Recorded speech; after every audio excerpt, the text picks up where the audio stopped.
Now for me, writing automated tests are great, but I've been working with this stuff for a really long time.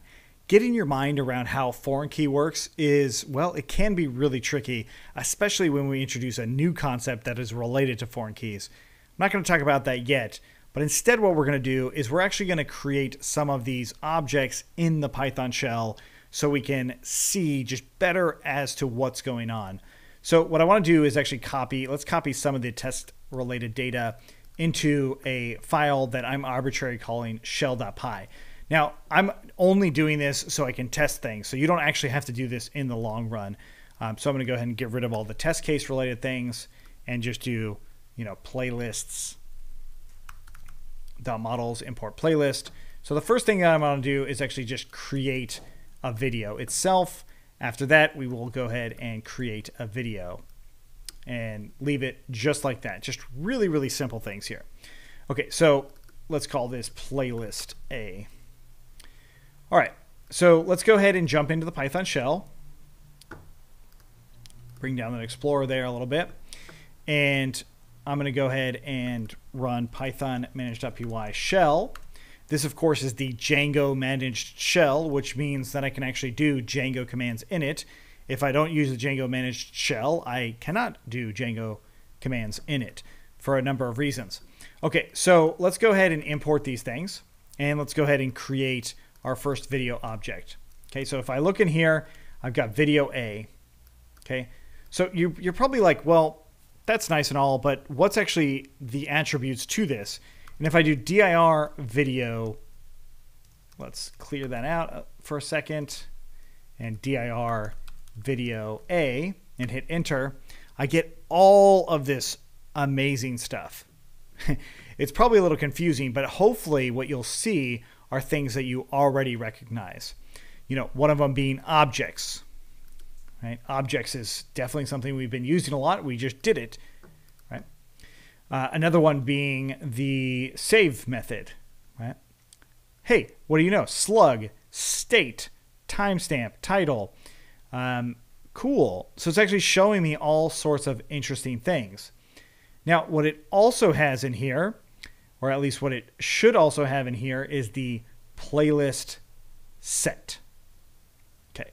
So that is the foreign key relationship to the playlist model, or whatever the model name is, assuming that the actual model class that you're using is not the one with the foreign key, right? So in other words, if I actually created the playlist and take a look at this, let's create that and do dir playlist A.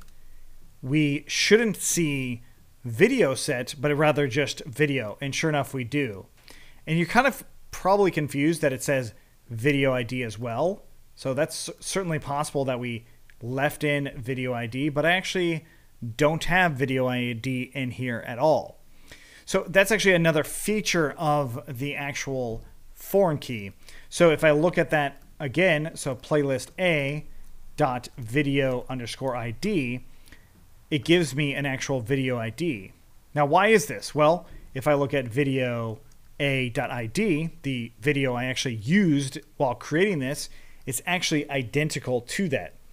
Now, this probably will confuse you with the actual video ID on the video model, right? It's confusing me as I'm talking about it. Right? So there's this video ID right here too. So what the heck? Should I actually even call this video ID? Well, I wouldn't actually call this video ID. Instead, I would call this something like embed ID, but I'm not going to change it right now. I just wanted to mention that that is something that is a little odd while you're doing this. And that's because of those foreign keys. It's because that these are now associated. So if I actually got rid of that video, so let's go ahead and do playlist. Let's cut this out and do playlist a.video equals to none, and then playlist a.save. And then now look at playlist video ID. It should be giving me nothing back. Okay. And then now if I look at video a.playlist set.all, it also will give me an empty query set of the actual playlist object. So this is actually a playlist query set, much like we've seen before with videos. We definitely did a lot with videos, but it gives me all of these things if they even exist. So going back into that shell, what we can also see then is if I add that video back to the playlist, so playlist a.video equals to video a, then I can go ahead and do playlist a.save. Now I actually have that video associated. So now the video playlist query set I should actually be able to get. So video a.playlist set.all. This should give me a query set with one single playlist in it. I hit enter, and sure enough, it did. It also has a playlist object with 4 in there. Of course, that's representing the ID. So I can actually do playlist a.id. What number should this be? 4. Okay. So something else that's cool about this is the fact that it is a query set. I can do another really cool thing on here and do .published. So published, just like that. And now it gives me 0 playlist items. So this query set is almost the same as saying qs.playlist.objects.all.published. It's almost like saying that, but what it's actually saying is playlist.objects.filter video equals to video a. Let's type that out correctly, video a, and then .published. This and this are the exact same query set. The biggest difference here, though, is this query set doesn't require the actual playlist model to be imported to have access to it because it has a reverse relationship. Each model can access the other model class and query set based on the properties of that foreign key. I think that's really, really cool.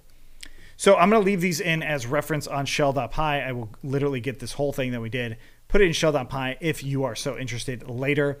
In fact, I'm not going to call it shell.py because I don't want this to be confused. I want it to be called shell.md, but you can absolutely change it to shell.py when you need to.